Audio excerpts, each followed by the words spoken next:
के फंडे में आपका स्वागत है। तो कैसे हैं आप लोग? आज के इस वीडियो में हम डिस्कस करने जाएंगे refraction at a plane surface. लेकिन उसके पहले दोस्तों एक बात बताइए, मान लीजिए आपने एक बाल्टी ली, बाल्टी में आपने पानी भरा, अब पानी में भर के उसमें आपने एक क्या किया, कॉइन को ड्रॉप कर दिया, डुबुक। ठीक है, अब क्या होगा? मान लीजिए बाल्टी की हाइट h है, मान लीजिए बाल्टी की हाइट h है। आपको जो कॉइन सरफेस पे दिखता है या थोड़ा सा ऊपर? आपको वो जो कॉइन है वो सरफेस पे दिखता है या थोड़ा सा ऊपर? थोड़ा सा ऊपर, राइट। दूसरा एग्जांपल लेते हैं, मान लीजिए कांच का ग्लास लीजिए, उसके अंदर स्पून को इंसर्ट कीजिए, पानी भर दीजिए उसमें। जैसे ही हम स्पून डालते हैं तो स्पून हमको सीधी नहीं दिखती, स्पून थोड़ी सी बेंड होती हुई दिखती है। आपने ऑब्जर्व किया है कभी? ये क्यों होता है दोस्तों? आज हम इस वीडियो में सीखेंगे। तो शुरू करते हैं। मान लीजिए ये एक प्लेन सरफेस है और यहां पर एयर है। सिंपल केस के लिए मैं एयर ले लेता हूं, फिर बाद में फिर इसको चेंज कर देंगे। यहां पर एयर है, यहां पर कोई मीडियम मान लीजिए म्यू, वाटर वगैरह जो आपकी इच्छा हो मान लीजिए। ओके, अब यहां पर हमने क्या किया है, यहां पर हमने रख दिया ऑब्जेक्ट। क्या रख दिया दोस्तों? ऑब्जेक्ट। अब हमारा ऑब्जर्वर कहां खड़ा है? हमारा ऑब्जर्वर इस मीडियम में खड़ा है, मीडियम 1 में। ठीक, चलिए रेज कहां से स्टार्ट होती है? रेज हमेशा स्टार्ट होती है ऑब्जेक्ट से। सो रेज स्टार्ट हुई, रेज हर डायरेक्शन में जाएगी। मान लीजिए ये डायरेक्शन ऐसी गई रेज, राइट। अब सरफेस से क्या 90 डिग्री पे जा रही है? हम स्नेल्स लॉ लगाए, स्नेल्स लॉ लगाएगा। स्नेल्स लॉ बोलता है μ1 into sin i is equals to μ2 into sin r। Correct. देखो यहां पर एंगल ऑफ इंसिडेंस कितना है दोस्तों? क्या नॉर्मल है? ये नॉर्मल और इंसिडेंस एंगल, इंसिडेंट रे क्या सेम है, पैरेलल है? अगर पैरेलल है तो क्या जीरो हो गया? तो यहां पर अगर ये जीरो है तो क्या एंगल आर भी जीरो हो जाएगा? अगर आई जीरो है तो आर भी जीरो हो जाएगा। इसका मतलब ये जो रे आएगी वो अनडिविएट सीधे निकल जाएगी, अनडिविएटेड। ये जो नॉर्मल रे आएगी, सिर्फ एक रे ऐसी आएगी जो नॉर्मल आएगी, बाकी सारी इस डायरेक्शन में आएगी, वो अनडिविएटेड निकल जाएगी। इसी को बोलते हैं नॉर्मल इंसिडेंस, इसी को बोलते हैं नॉर्मल इंसिडेंस। कभी भी मीडियम चेंज हो रहे हो तो एक पर्टिकुलर एंगल पे वो रे अनडिविएटेड निकल जाती है, उसे बोलते हैं नॉर्मल इंसिडेंस। ठीक है दोस्तों, चलो अब मान लीजिए सेकंड रे आई, सेकंड रे इधर गई किसी एंगल आई पे, किसी एंगल आई पे। ठीक, अब क्या होगा? ये देखो दोस्तों, डेंसर से रेयरर जा रही है। रे कहां जा रही है? From denser medium to rarer medium. मतलब क्या away from the normal bend होगी, ऐसी away from the normal bend होगी। ओके, अब बेसिकली ये एंगल आई तो ये भी एंगल आई, अल्टरनेट इंटीरियर। ठीक है, यहां पर हम एक असम्पशन मानते हैं कि जो एंगल है रेज बना रही है वो बहुत ज्यादा छोटे हैं, बहुत ज्यादा छोटे हैं। मैंने आपको सिर्फ समझाने के लिए थोड़ा दूर बनाया है। बेसिकली ये रेज मेरे को यहां बनाना चाहिए, इस पॉइंट पे। ठीक है, जैसे ही मैं इसको यहां बनाऊंगा तो ये डिवीट होगी, कुछ यहां जाएगी, राइट। तो मेरे ऑब्जर्वर कुछ ना कुछ यहां होगा, इस पोजीशन में मेरा ऑब्जर्वर होगा। बुक्स में यहां ऑब्जर्वर बना देते हैं, बट सही तरीका क्या है?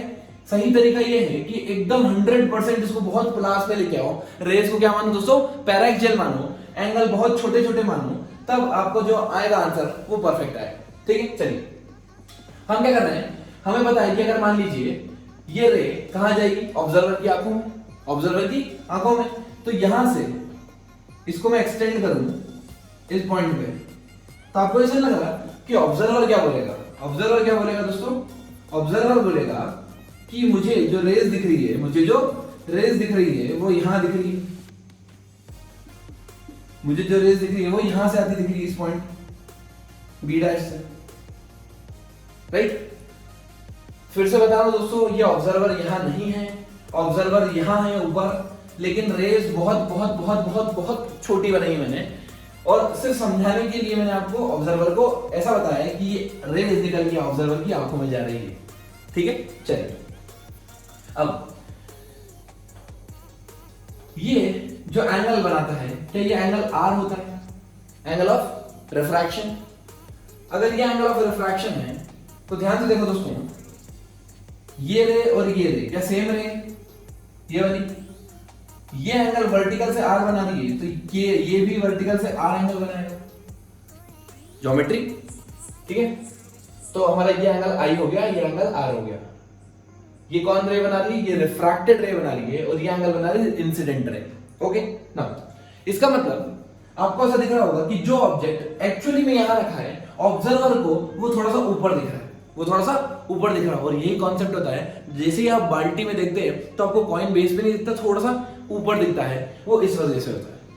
आया समझ में? चलिए अब इसकी कैलकुलेशन करते हैं कि एक्चुअली में ये होता कितना है। मैं मान लेता हूं कि ये हाइट h है और ये हाइट h डैश है। h is the real height, h dash is the apparent height. H is the real height, H dash is the apparent height. Okay, now here we are applying Snell's law. Snell's law, mu1 into sin I equal to mu2 into sin R. Here we have to take one assumption that the theta is very very small. All the angles are very very small. दोस्तों angle बहुत बहुत बहुत बहुत छोटे हैं, बहुत छोटे हैं, तो ऑब्जर्वर मेरा समवेयर इस रीजन में है। अगर एंगल छोटे हैं तो क्या मैं sin थीटा को थीटा लिख सकता हूं, small angle approximation, by the help of small angle approximation I can write theta approximately equal to sin theta approximately equal to tan theta. So in place of sin theta I am writing tan theta, so it is mu1 into tan theta 1 equal to mu2 into tan theta 2, right? Now ये medium हमारा 1 है, ये 2 है, right? mu1 कितना है? mu2 कितना है? 1. So here we will substitute mu tan theta. यहां एंगल कितना बन रहा है? यहां एंगल बन रहा है tan i, यहां mu1 है, और सेकंड मीडियम में एंगल बन रहा है r, tan r, right? Okay, अब इस पॉइंट का नाम p दे दीजिए, इस पॉइंट का नाम q दे दीजिए, राइट?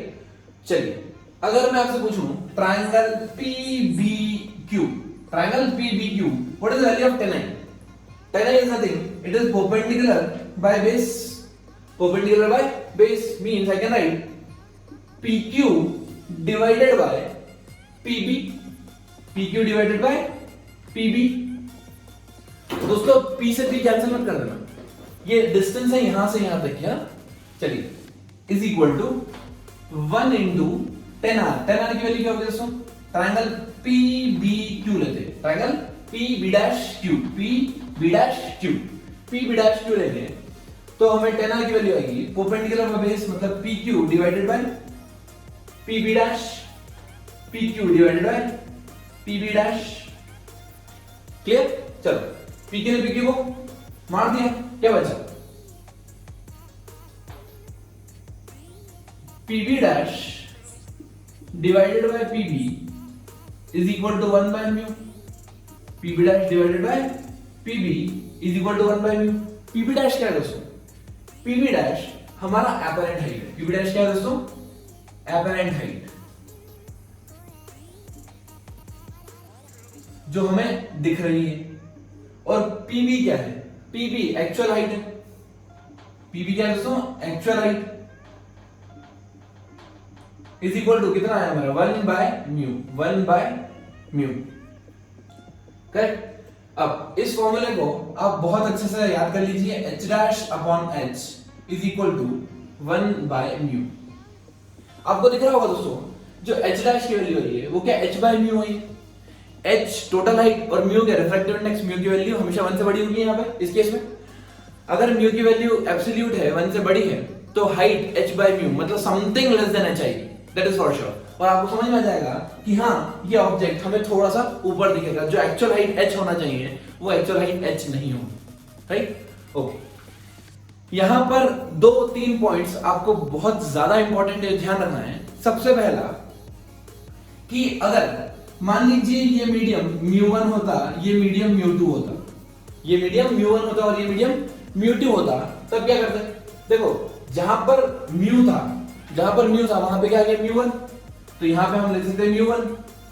और जहां पे 2 था, जहां पर इनिशियली में 1 था, वहां पे आ गया mu2, तो ये कितना हो जाएगा? mu2।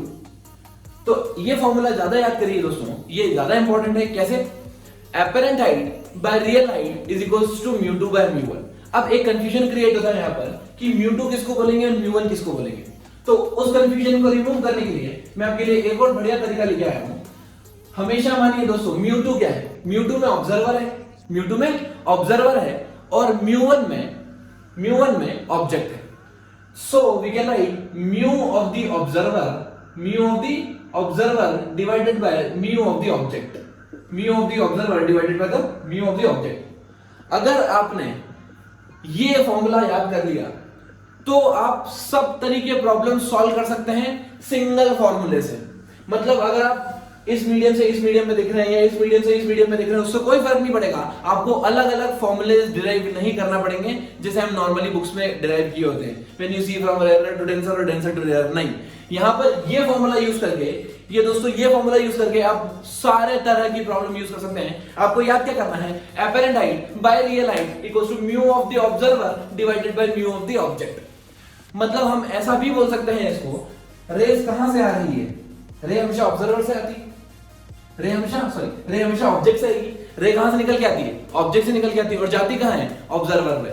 तो हमें वह देखना है म्यू ऑब्जर्वर मतलब रेस फाइनली जा कर रही है, रेस फाइनली जा कर रही है divided by mu of that medium जहां पर रेस, जहां से रेस आ रही है, जहां से रेस आ रही है। So mu of observer divided by mu of object equal to h dash by h। यहां हमें एक पॉइंट और डिस्कस करना है। हमारी इमेज बन रही है इस पॉइंट पे b डैश और हमारा एक्चुअली ऑब्जेक्ट कहां रखा हुआ है, b पे, राइट। अगर मैं बाहर वाले मीडियम से देखता हूं, तो मैं इमेज बनेगी b डैश पे और ऑब्जेक्ट रखेगा होगा b पे। एक चीज बताओ, अगर मेरा ऑब्जर्वर अंदर होता तो इमेज कहां बनती दोस्तों? तब डायरेक्ट हम ऑब्जेक्ट ही देख सकते थे। जैसे मान लीजिए ये एयर है और मान लीजिए मैंने पेन रखा तो मैं डायरेक्ट देख सकता हूं उसको, राइट। यहां पे रे बेंड नहीं होगी, एक होमोजेनियस मीडियम में रे बेंड नहीं होगी। आप डायरेक्ट उस जितनी पोजीशन पे रखा हुआ है आप उसे वहां देख सकते हैं, ठीक। चलिए, लेकिन क्योंकि हम इस केस में रिफ्रैक्शन पढ़ रहे हैं तो लाइट रे एक मीडियम से दूसरे मीडियम में जा रही है और दूसरे मीडियम में जाने के कारण कुछ ना कुछ लाइट बेंड हो जाती है। बेंड होने से ऑब्जेक्ट जो यहां था इस पोजीशन पे वो इमेज b डैश बना रहा है। अब एक्चुअली में हमने रियल हाइट निकाल ली, हमने एपरेंट हाइट निकाली, h dash apparent height real height. हमने उसका फॉर्मूला देखा h dash by h is equals to mu by observer divided by mu of the object mu two by mu one, right. इस case में वो क्या हो जाएगा, म्यू2 बाय म्यू1। अब ये जो पोजीशन है b से b डैश, इसको बोलते हैं शिफ्ट। इसको क्या बोलते हैं दोस्तों, शिफ्ट। वो पूछे हमसे कि बताओ शिफ्ट कितना हो गया। शिफ्ट मतलब actual position of the image और ऑब्जेक्ट के बीच की डिस्टेंस, इमेज और ऑब्जेक्ट के बीच की डिस्टेंस, ठीक है। हमें यहां से यहां तक की डिस्टेंस पता है ओरिजिनल हाइट, यहां से यहां तक की डिस्टेंस पता है एपरेंट हाइट या एपरेंट डेप्थ। क्या मैं शिफ्ट डायरेक्ट ऐसे निकाल सकता हूं, shift s equals to actual height minus apparent height, actual height minus apparent height. Okay, तो कितना हो जाएगा ये h minus apparent height. Apparent height का क्या लिख सकता हूं मैं, h डैश की वैल्यू h इनटू म्यू2 बाय म्यू1 या mu observer divided by mu object, right. So here I can right h into 1 minus mu two by mu one, this will give you the value of shift. But अगर previous case ले तो यहां पर mu है और यहां पर 1 है, मतलब यहां पर h की वैल्यू h ही रहेगी और म्यू की वैल्यू म्यू2 की वैल्यू रहेगी 1 by mu, 1 minus 1 by mu. ये इजी केस है कब, जब एयर में रह जा रही है, कहां से, किसी मीडियम म्यू से, या यूजुअली ये वाटर है तो वाटर म्यू से, ठीक है। देखिए दोस्तों, अब लेते हैं हम अगला केस और उसमें भी मैं सेम फॉर्मूला ही अप्लाई करूंगा, राइट। देखिए अब हम क्या कर रहे हैं, हम मान लीजिए वाटर में या किसी मीडियम में जिसका रिफ्रैक्टिव इंडेक्स म्यू है वहां पर बैठे हैं, हम बैठे हैं ऑब्जर्वर, ठीक है। अब ऊपर से आई चील, कौन है दोस्तों, चील। हम पानी के अंदर बैठे बैठे चील को देख रहे हैं, हम पानी के अंदर बैठे बैठे चील को देख रहे हैं। तो दोस्तों बताओ क्या चील, देखो डिस्टेंस कहां लेते हैं, सरफेस से। एक पॉइंट और इंपॉर्टेंट याद रखना, डिस्टेंस कहां से लेते हैं, सरफेस से। तो सरफेस से चील की डिस्टेंस मैंने मान ली h है। h क्या इसकी ओरिजिनल है? क्या ये जो चील है ये हमें h हाइट पे दिखेगी या कहीं और?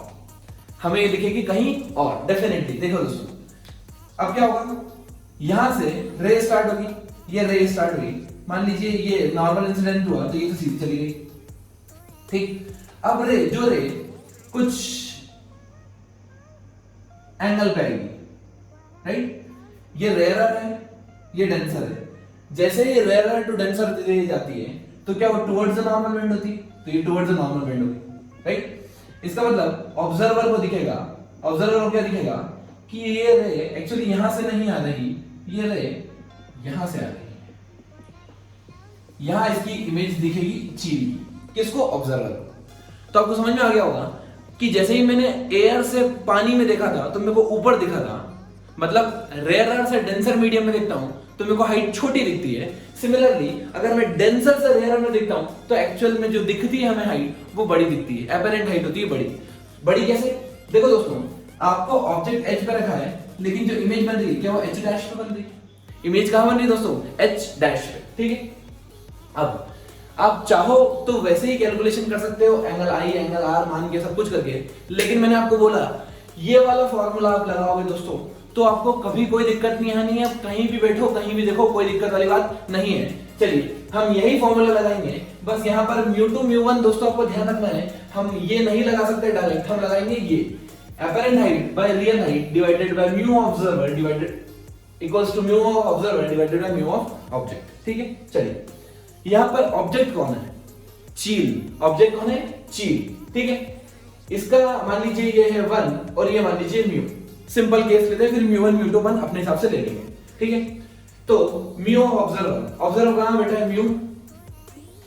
चील कहां है? एयर में 1। एपरेंट हाइट कितनी है? Apparent height h dash by h equals to mu. तो आपको पता है म्यू की वैल्यू हमेशा 1 से बड़ी होगी, म्यू की वैल्यू हमेशा 1 से बड़ी होगी, तो ये हो गया h dash equals to mu times h। दोस्तों लास्ट वाले केस में आया था h बाय म्यू, याद है? क्योंकि हाइट एक्चुअली में छोटी हो रही थी। यहां पर आया आंसर म्यू टाइम्स h, मतलब एक्चुअली जो हाइट हमें वो बड़ी हो रही है। और आपको कॉमन सेंस से समझ में आ गया कि जो मैंने बोला आप मेरे उस पे आंख बंद करके ट्रस्ट कर सकते हैं दोस्तों, ये फॉर्मूला सब जगह चलेगा। एक कंडीशन है, पैरा एक्सियल रेज, एंगल बहुत छोटे होना चाहिए। अगर एंगल बढ़ गया तो फिर सारा खेल बदल जाएगा, दोस्तों। लेकिन जो हमें नॉर्मली क्वेश्चंस आते हैं वो इसी पे आते हैं और उसके लिए आपको सिर्फ ये फॉर्मूला याद रखना है बस। अलग अलग केस बनाने की कोई जरूरत नहीं है। h dash by h apparent height by real height equals to mu of observer divided by mu of object, mu of that medium जहां पर रेज जा रही है और divided by mu of that medium from where the rays आ रही है। आती कहां से? ऑब्जेक्ट से। तो आप ऑब्जर्वर डिवाइडेड बाय ऑब्जेक्ट याद रख लिए, apparent height divided by real height याद रख लीजिए, सारे आंसर्स करेक्ट आएंगे। तो आइए दोस्तों लेते हैं एक LTQ, जिससे आपको ये कॉन्सेप्ट पूरा क्लियर हो जाएगा। यहां पर एक बर्ड है और वो बर्ड वाटर बॉडी से 12 मीटर ऊपर है। एक फिश है जो कि वाटर सरफेस से 18 मीटर नीचे है, ठीक है। ये डिस्टेंस हमें दिख रही है क्योंकि हम चमत्कारी लोग हैं, ठीक है। ये 12 है, ये 18 है, इनकी एक्चुअल डेप्थ है या एक्चुअल हाइट है, ठीक है। अब वो पूछ रहे हैं कि find the distance between the bird and the fish as observed by bird and second as observed by the fish. यहां पर दो प्रॉब्लम है, ये इसको कितने डिस्टेंस पे दिखेगा और ये इसको कितने डिस्टेंस पे दिखेगी, ये क्वेश्चन है, ठीक है। चलिए तो सबसे पहले आपको एक चीज समझ में आ रही होगी कि जो चील है वो रेयरर से डेंसर में दिख रही है तो वो उसको ऊपर दिखेगी, मतलब आप कॉमन सेंस से बता सकते हैं कि 12 प्लस 18 30 से जो भी आंसर आएगा वो कम आएगा। किसके रेस्पेक्ट से? चील के रेस्पेक्ट से। अगर मैं बर्ड के रेस्पेक्ट से देखूं तो जो डिस्टेंस आने वाला है वो लेस देन 30 आएगा, ठीक है। और अगर मैं फिश के हिसाब से देखूं तो फिश को कितना दिखेगा? फिश को ऊपर दिखेगा, मतलब फिश के रेस्पेक्ट से जो इन दोनों के बीच में डिस्टेंस आने वाला है वो मोर देन 30 आने वाला है, मोर देन 30 आने वाला है, ठीक है। चलो शुरुआत करते हैं दोस्तों। सबसे पहले हम इसको ऑब्जर्वर बनाते हैं। किसको बनाते हैं? हमारा ऑब्जर्वर बन गई चील या बर्ड। ऑब्जर्वर बन गया हमारा बर्ड। ऑब्जर्वर कौन है? Bird. Okay, now apparent height by real height equals to mu of observer divided by mu of object. Mu of observer divided by mu of object. अब यहां पर मेरे को आपको एक चीज और सिखाना है, क्या कि ये जो हाइट होती है दोस्तों, h डैश और h जो हाइट होती है, ये हाइट किसकी होती है? ऑब्जेक्ट की। हाइट किसकी होती है? ऑब्जेक्ट की। कहां से? ऑब्जर्वर से या फिर वाटर सरफेस से? यस दोस्तों, सरफेस से। ये पॉइंट भी नोट कर लीजिए आप। ऑब्जर्वर से डिस्टेंस नहीं लेते हम, सरफेस से डिस्टेंस लेते हैं। सरफेस आपको पता है दो फेस का इंटरफेस, जहां पर दो फेस मीट कर रही है, एयर और वाटर। सरफेस से डिस्टेंस लेना है, ये पॉइंट आप नोट कर लीजिए। और डिस्टेंस किसकी लेना है? ऑब्जेक्ट की लेना है। ठीक है, चलिए तो हमने यहां से डिस्टेंस ली, पॉइंट P से डिस्टेंस। एपरेंट डेप्थ हमें पता नहीं है, निकालना है h dash divided by real depth, that is 18 equal to mu of observer. Observer कौन है? ऑब्जर्वर ये है, उसका म्यू 1 है, divided by mu of object. Object water में रखा है, वाटर का रिफ्रैक्टिव इंडेक्स आपको दोस्तों पता होना चाहिए, ये होता है 4/3। तो मैं यहां पुट कर देता हूं 4/3, राइट। सो कितना हो गया? h dash is equal to 18 divided by 4 into 3। 18 divided by 4 into 3, so it comes out to be 9 to 27/2। 27/2 that is 13.5 metre. 13.5 metre. और देख लीजिए ये 18 मीटर है, इसको थोड़ा सा ऊपर दिख रहा है, कितना? 13.5 मीटर पे, राइट। 13.5 मीटर कहां से डिस्टेंस? P पॉइंट से। P पॉइंट से सरफेस से जितनी भी डिस्टेंस आती है वो सरफेस से आती है दोस्तों, ये याद रखिए। अच्छा, अब बर्ड को यहां से यहां तक की डिस्टेंस तो 12 ही थी। बर्ड के लिए सेम मीडियम में डिस्टेंस वेरी नहीं होगी। सो जो एक्चुअल डिस्टेंस हो जाएगी, distance between the fish and the bird with respect to bird, कितना हो जाएगा दोस्तों? ये 12 plus apparent height. 12 plus apparent height that is 12 plus 13.5। 12 plus 13.5 25.5 metre. और हमने अभी बोला कॉमन सेंस है कि जो भी डिस्टेंस आएगी वो लेस देन 30 आएगी, that is for sure. Clear? चलिए दोस्तों अब ट्राई कीजिए। अब हमें ऑब्जर्वर बनाना है, किसको? हमको ऑब्जर्वर बनाना है फिश को। अब हमारी ऑब्जर्वर बन चुकी है फिश। फिश बन गई हमारी ऑब्जर्वर। फिर वही फॉर्मूला लगाएंगे, μ2 by μ1 या apparent height by real height equals to mu of observer divided by mu of object. ये वाला फॉर्मूला लगाएंगे मेरा। अब ध्यान से देखिए दोस्तों, ऑब्जर्वर कौन है? ऑब्जर्वर हमारा फिश है। तो यहां पर μ2 by μ1 क्या 4/3 डिवाइडेड बाय 1 आएगा? 4/3 डिवाइडेड बाय 1 आएगा। अच्छा, इसकी जो इमेज बनेगी वो क्या ऊपर बनेगी? बर्ड के लिए, बर्ड की इमेज यहां बनेगी, किसके लिए? फिश के लिए। और अगर आपको नहीं भी पता तो h डैश मान लो, कोई बात नहीं, h डैश। एक्चुअल हाइट कितनी? एक्चुअल हाइट कहां से दोस्तों? फिश से या पॉइंट P से? पॉइंट P से, ये याद रखिए, सरफेस से। सरफेस से इसकी एक्चुअल हाइट कितनी है? 12 metres. 12 metres. Clear?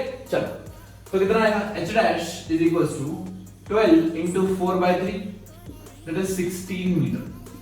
h dash कितना आ गया? 16 मीटर।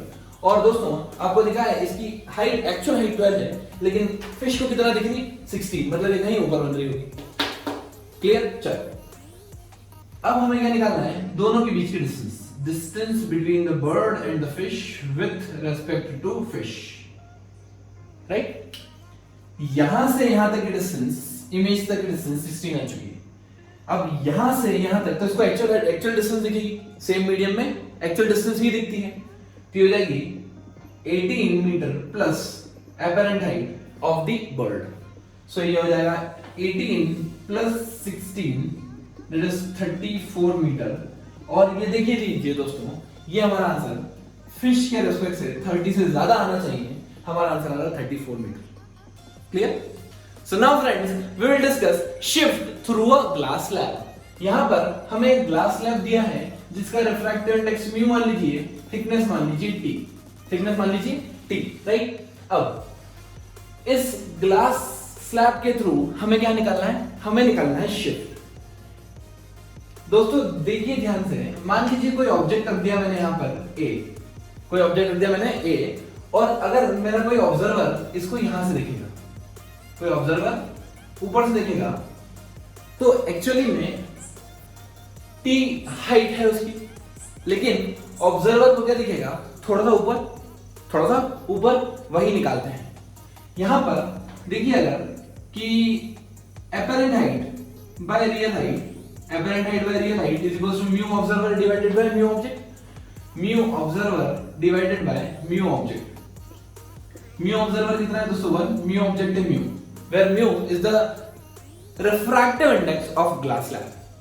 h dash क्या है दोस्तों, h dash apparent height है जो हमें दिखने वाली है, और t इसकी एक्चुअल थिकनेस है, thickness of the slab. Okay, so मेरा h डैश आ गया, apparent height आ गया t by mu, apparent height कितना आ गया t by mu। अगर मुझे शिफ्ट निकालनी होती है तो हम शिफ्ट निकालते हैं actual height minus apparent height, that is h 1 minus 1 by mu। आप shift through the glass slab का फॉर्मूला डायरेक्ट भी रख सकते हैं दोस्तों, h dash shift equals to h into 1 minus 1 by mu। But दोस्तों मैं आपको फील दिलाने की कोशिश करता हूं कि एक्चुअली में ऐसा होता क्यों है। ध्यान से देखिए, अगर आपको ये चीज समझ में आ गई कोई बात नहीं, अगर आपको इन डेप्थ समझना है तो ये आपको देखना बहुत जरूरी है। मान लीजिए कि ये हमारा ऑब्जेक्ट है, ये हमारा ऑब्जेक्ट है। अब यहां पर देख रहे हैं आपको कि ये स्लैब है जिसका थिकनेस t है और रिफ्रैक्टिव इंडेक्स म्यू है। आपको ऐसा दिख रहा होगा कि यहां पर एक रे, अगर कोई इंसिडेंट आती है दोस्तों, कोई रे इंसिडेंट आती है, तो अभी वो रेयरर से डेंसर में जाएगी। जब रेयरर से डेंसर में जाएगी तो वो टुवर्ड्स द नॉर्मल बेंड होती है, मतलब ये रे समवॉट ऐसी बेंड हो जाएगी। अगर ये रे ऐसी बेंड हुई तो हमें इसकी इमेज इस पॉइंट पे दिखेगी। This is image 1, this is image 1, right. अब ये रे आगे गई, ये रे आगे गई इधर, फिर मिलेगी ये किस पॉइंट पे, सेकेंड सरफेस पे। तो सेकेंड सरफेस पे आप देखेंगे ये जा रही है डेंसर टू रेयरर, मतलब ये away from the normal bend जाएगी, away from the normal bend जाएगी, मतलब ये रे यहां का यहां जाएगी इधर। आपको दिख रहा होगा कि ये जो फाइनल इमेज बनने वाली है वो यहां बनने वाली है, इमेज फाइनल आई, राइट। और यही जो रे है ये हमें दिखती है। एक्चुअली में ग्लास स्लैब के थ्रू डबल सरफेस से रिफ्रैक्शन होता है, डबल सरफेस से रिफ्रैक्शन होता है। इजी तरीके में आपको बता दिया, थोड़ा सा एडवांस तरीके में मैं आपको बताना चाहता हूं, ठीक है। चलिए, तो यहां पर समझना होगा दोस्तों, ये है सरफेस 1, ये है सरफेस 2। हम जितनी भी डिस्टेंस लेते हैं वो सब सरफेस से लेते हैं, इसलिए मेरे को सरफेस मार्क करना बहुत ज्यादा जरूरी है। चलिए, ये ऑब्जेक्ट है, ये इंटरमीडिएट इमेज है, ये फाइनल इमेज है। हमको जो दिख रही है वो फाइनल इमेज दिख रही है, हमको जो दिख रही है वो फाइनल इमेज दिख रही है। और जो शिफ्ट है बेसिकली वो इन दोनों के बीच का डिफरेंस है, इन दोनों का जो गैप है ये हमको निकालना है फाइनली, ठीक है। उसमें इंटरमीडिएट प्रोसेस में हम कुछ असम्पशन मानते हैं। क्या क्या? सबसे पहले कुछ वेरिएबल्स असाइन कर रहा हूं मैं। यहां पर मान लीजिए कि ये वाली सरफेस से ये हाइट d है, d डैश, ठीक है। और सेकेंड सरफेस से ये जो इमेज बन रही है, ये इमेज बन रही है d पे, इमेज बन रही है d पे, सेकेंड सरफेस से। क्लियर? चलिए, सबसे पहले हम सरफेस 1 पे लगाएंगे स्नेल्स लॉ या फिर ये वाला formula, apparent height by real height equals to mu observer divided by mu object, ठीक है। अगर यहां पर हमारा सरफेस है तो ये ऑब्जर्वर बनेगा, ये ऑब्जेक्ट बनेगा। mu observer कितना हो गया? Refractive index of the glass. mu object क्या हो गया? ऑब्जेक्ट रखा है हमारा एयर में। apparent height कितनी? इस सरफेस से, इस सरफेस से इमेज यहां बन रही है, तो apparent height कितनी होगी दोस्तों? d dash. और जो रियल हाइट है, रियल हाइट हम बोल देते हैं कुछ x, रियल हाइट कितनी है? x। फर्स्ट सरफेस से ऑब्जेक्ट की डिस्टेंस हमने वाली है x, ठीक है। ये हमारी इक्वेशन आ गई first. So d dash is equals to mu times x, equation number 1, right. चलिए, अब क्या करना है? अब हमें दिख रहा है कि ये सरफेस 2 है, तो हम इक्वेशन इसके लिए लगाएंगे सरफेस 2 के लिए। वही equation h dash divided by h equals to mu observer divided by mu object. पहले मैं एनालिसिस लिखता हूं। mu ऑब्जर्वर, ऑब्जर्वर कहां बैठा है? इस बार ऑब्जर्वर एयर में है, और रेस कहां से आ रही है? इधर। ये रेस इधर से आ रही है ग्लास से, ठीक है, सरफेस के लेफ्ट में और सरफेस के राइट में देखते हैं, मतलब ऊपर या नीचे जहां ऑब्जेक्ट और ऑब्जर्वर बैठा हो, ठीक है। एच डैश क्या है? इस सरफेस से अपरेंट हाइट किसकी? इमेज की, जो फाइनल इमेज बन रही है उसकी हाइट। तो इमेज क्या बन रही है यहां पर? इसकी डिस्टेंस हमने डी मानी है, इसकी डिस्टेंस हमने डी मानी है, डिवाइडेड बाय ऑब्जेक्ट एच क्या है? Height of the object. कहां से? इस सरफेस से, ये वाली सरफेस है ऑब्जेक्ट। दोस्तों ऑब्जेक्ट ये नहीं है, ऑब्जेक्ट ये है। कौन सी? सेकंड सरफेस के लिए। फर्स्ट सरफेस के लिए ये ऑब्जेक्ट, ये इमेज। सेकंड सरफेस के लिए ये ऑब्जेक्ट, जो फर्स्ट सरफेस की इमेज थी वो सेकंड सरफेस के लिए ऑब्जेक्ट बन जाएगी, ठीक है। इसका मतलब अब ये ओ भूल जाइए आप, इस सरफेस के लिए ये आपका ऑब्जेक्ट है और ये आपकी इमेज है। क्लियर? चलिए हमें डिस्टेंस यहां से निकालना है, तो ऑब्जेक्ट की डिस्टेंस इधर से इधर तक d' है और इधर से इधर तक ये थिकनेस t है। सो टोटल डिस्टेंस मैं यहां से इस सरफेस से ऑब्जेक्ट की लिख दूं, ये वाला ऑब्जेक्ट की क्या? d' plus thickness of the glass slab, d' plus thickness of the glass slab. Clear? अब जो जो वेरिएबल्स हमने माने हैं हमें उसे एलिमिनेट भी करना होगा। सबसे पहले मैं d' की वैल्यू पुट कर देता हूं। d' की वैल्यू पुट करने से मेरा आ जाएगा d divided by mu into x plus t, mu into x plus t equal to 1 upon mu, equal to 1 upon mu. Okay, now हम यहां पे देखेंगे d की वैल्यू कितनी आएगी दोस्तों? d की वैल्यू आ रही है mu d cross multiplication is equal to mu x plus t, right. So मैं ऐसा लिख सकता हूं d की value x plus t by mu, x plus t by mu. ये डिस्टेंस d कहां से है? इस सरफेस से। क्लियर? चलिए अब ये डिस्टेंस इस सरफेस से इमेज की डिस्टेंस कितनी? i। इस सरफेस से ऑब्जेक्ट की डिस्टेंस कितनी है? यहां से यहां तक x, यहां से यहां तक t। अगर मैं इमेज की बात करूं तो इमेज की डिस्टेंस d आ रही है x plus t by mu from surface two, और ऑब्जेक्ट की डिस्टेंस है, ऑब्जेक्ट O की डिस्टेंस है t प्लस x। कहां से? From surface two. These are the distance from surface to second surface, right. अब हमें निकालना है दोस्तों शिफ्ट। हमें क्या निकालना है? शिफ्ट। मतलब क्या? इन दोनों के पोजीशन का डिफरेंस, इन दोनों के पोजीशन का डिफरेंस। तो आ जाएगा शिफ्ट का फॉर्मूला, हमारा डायरेक्ट फॉर्मूला ले सकते हैं हम, shift equal to s equal to, दोस्तों देखते आइए, t plus x minus t by mu. इन दोनों का डिफरेंस लेना क्या है? इन दोनों का difference t plus x minus t by mu. तो ये x गेट कैंसिल्ड, हमारा आंसर आएगा t minus t by mu. So t common निकाल लेते हैं, 1 minus 1 by mu, 1 minus 1 by mu. This is the formula for shift. अब दोस्तों आप एक चीज ध्यान से रखें, यहां से और यहां से फार्मूला बिल्कुल सेम आ रहा है। यहां जो हाइट h है वो बेसिकली थिकनेस t ही तो है। हाइट h जो थिकनेस t है, फॉर्मूला बिल्कुल सेम आ रहा है, लेकिन अप्रोच में जमीन आसमान का अंतर है। यहाँ पे हमने डायरेक्ट लग दिया, यहाँ पे हमने एक्चुअल फिजिक्स देखी उसकी कि हाँ दो सरफेस है और दो सरफेस से एक्चुअली में रिफ्रैक्शन हो कैसा रहा है, और फाइनली आंसर S आ रहा है। आपको यहाँ पर एक पॉइंट इंपॉर्टेंट नोट करने को मिलेगा जब आप इस मेथड से सॉल्व करेंगे। क्या नोट करने को मिलेगा दोस्तों? अगर आप ऑब्जेक्ट कहीं भी रखते हो उससे कोई फर्क नहीं पड़ता। अगर मान लीजिए आप 1 किलोमीटर दूर जाके भी ऑब्जेक्ट रखते हो तब भी शिफ्ट में कोई फर्क नहीं पड़ेगा। शिफ्ट में सिर्फ और सिर्फ t into 1 minus 1 by mu, मतलब refractive index of the glass और थिकनेस ऑफ द ग्लास ही मैटर करता है।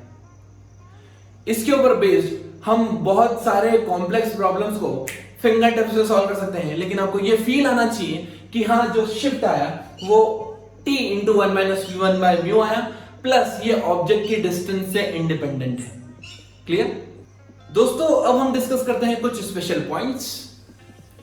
सपोज ये ग्लास स्लैब है और इसके दोनों साइड्स अलग अलग रिफ्रैक्टिव इंडेक्स है। यहां पर μ1 है, यहां पर म्यू है और यहां पर μ1 मान लीजिए, ठीक है।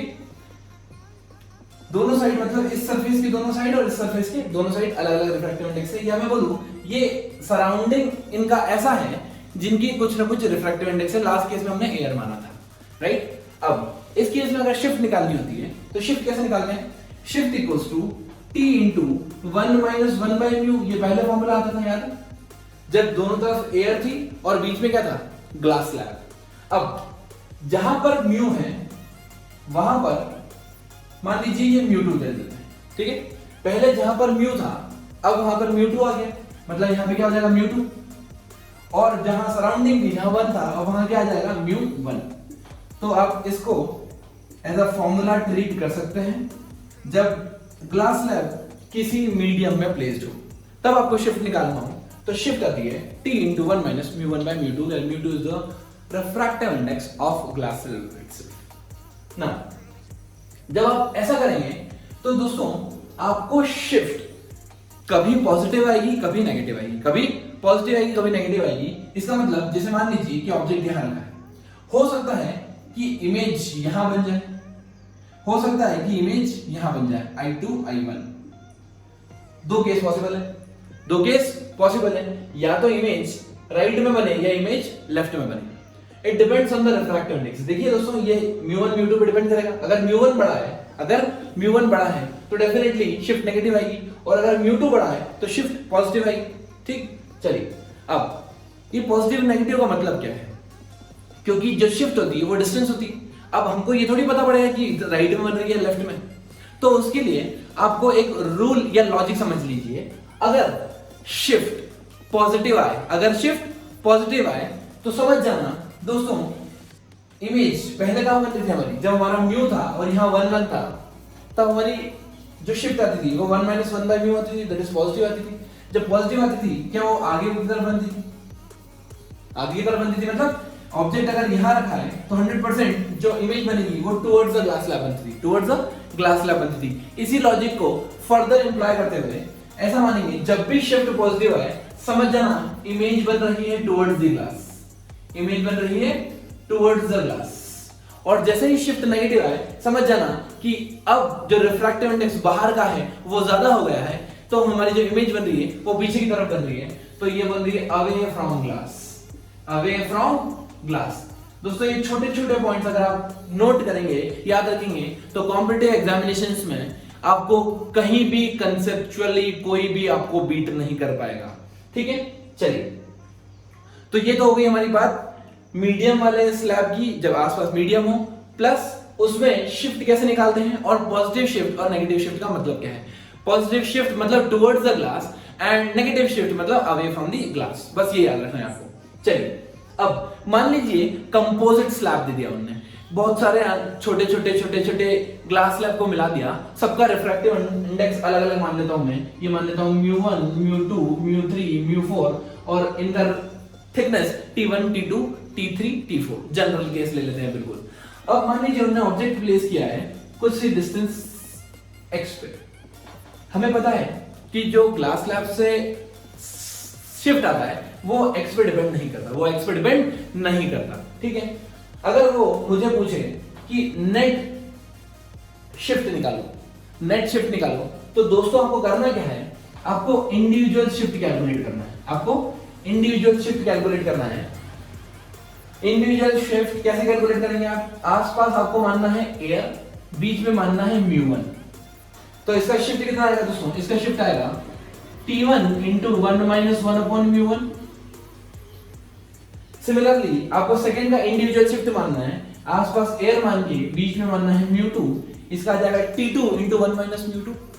और सारी शिफ्ट को आपको ऐड कर देना है तो आपका नेट शिफ्ट आ जाएगा। क्लियर?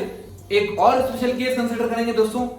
हमें मान लीजिए अगर निकालना है distance of the object from the observer, कब? जब कंपोजिट सिस्टम दे रखा हो। यहां पर हमारा ऑब्जेक्ट रखा हुआ है और वो मीडियम 1 में रखा है, उसके बाद मीडियम 2 है, मीडियम 3 है, ऐसे करके डिफरेंट मीडियम से, राइट। और यहां पर हमारा ऑब्जर्वर है, अगर हमें ऑब्जर्वर की रेस्पेक्ट में ऑब्जेक्ट की पोजीशन निकालना है कि ऑब्जर्वर को क्या दिखेगा कि ऑब्जेक्ट कहां रखा हुआ है एक्चुअली में, तो हम कैसे निकालते हैं दोस्तों? हम निकालते हैं इस फॉर्मूले से n naught, where n naught is the refractive index in which my observer is placed, into summation of t by n, summation of t by n, where t is the thickness and n is the refractive index. So हम यहाँ पर अगर इसको apply करें तो distance हमारी निकल के आएगी, वो कितनी आएगी, n naught into t by n1, t1 by n1 plus t2 by n2 plus t3 by n3. This will give you the distance between the observer and the object, जो उसको दिखेगी. Now friends, we will talk of lateral shift by a glass slab. दोस्तों ये lateral shift क्या होता है, ध्यान से देखिए. मान लीजिए मेरे इंसिडेंट रहे जो आई एंगल पे आ रही है, this is angle of incidence, right. अब ये रे एक्चुअली में ऐसे पास करना चाहिए स्ट्रेट, बट हमने क्या प्लेस कर दिया, ग्लास स्लैब जिसका रिफ्रैक्टिव इंडेक्स म्यू है और थिकनेस टी है. जैसे ही हमने ये प्लेस किया तो अब रेयर से डेंसर जाएगी रे, टुवर्ड्स द नॉर्मल बेंड हो जाएगी. मतलब अब ये जे ऐसी जाएगी रे. दिस इज माय रिफ्रैक्टेड रे जो कि एंगल ऑफ रिफ्रैक्शन बना रही है r, राइट. अगर ये आई है तो ये कंप्लीट एंगल भी आई होगा, ये वाला एंगल ब्लैक रे से लेके ब्लू रे तक.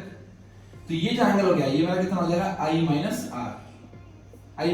Are, right. Okay, I minus R को आप डेविएशन भी बोलते हैं. नाउ ये रे फिर से इस सरफेस पे इंटरैक्ट करेगी. अब ये रे कैसी पास होगी, बिल्कुल जिस एंगल पे एंटर करती है क्या उसी एंगल पे एग्जिट करती है, याद है. तो ये आई एंगल पे ही एग्जिट करेगी, तो ये दोनों रेस पैरेलल हो जाएगी, राइट. अब हमें जो शिफ्ट निकालना है वो ये निकालना है कि ये कितना शिफ्ट हो गया इस डायरेक्शन में. सो अब यहां से क्या करते हैं, एक नॉर्मल ड्रॉ कर देते हैं इस लाइन पे. इसको बोलते हैं लेटरल शिफ्ट. क्या बोलते हैं दोस्तों, लेटरल शिफ्ट. डेल्टा एल मान लीजिए लेटरल शिफ्ट. चलिए हम ट्रायंगल लेंगे, ये 90 डिग्री ट्रायंगल, नाम देता हूं मैं ए बी सी. ट्रायंगल दिया ए बी सी, राइट. इस लेंथ को मान लीजिए कुछ रैंडम लेंथ मान लेता हूं मैं,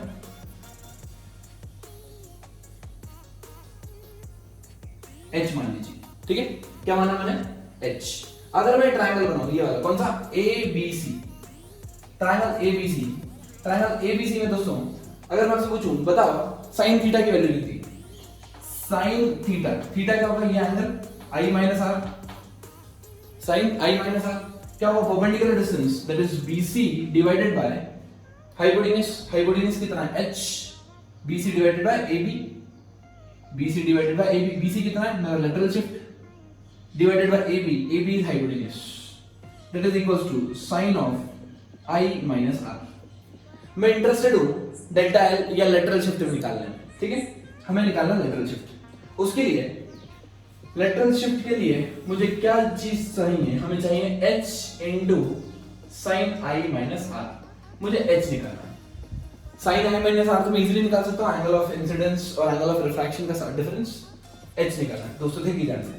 h निकालने के लिए मैं क्या करता हूं, यहां पे इसको वर्टिकली ड्रॉप करता हूं और इसको एक ट्रायंगल बना देता हूं. क्या बनाता हूं, एक ट्रायंगल बना दिया, ठीक है. तो अब ट्रायंगल देखिए AMB. अगर मैं ट्रायंगल AMB लूं तो ये डिस्टेंस h है, ये डिस्टेंस h है और ये एंगल r है, ये एंगल r है. यहां से यहां तक की क्या थिकनेस है, ये हमारी है थिकनेस, राइट. अगर मैं cos r की वैल्यू निकालूं, cos r की वैल्यू निकालूं तो cos r कितना है दोस्तों, cos r आ जाएगा मेरा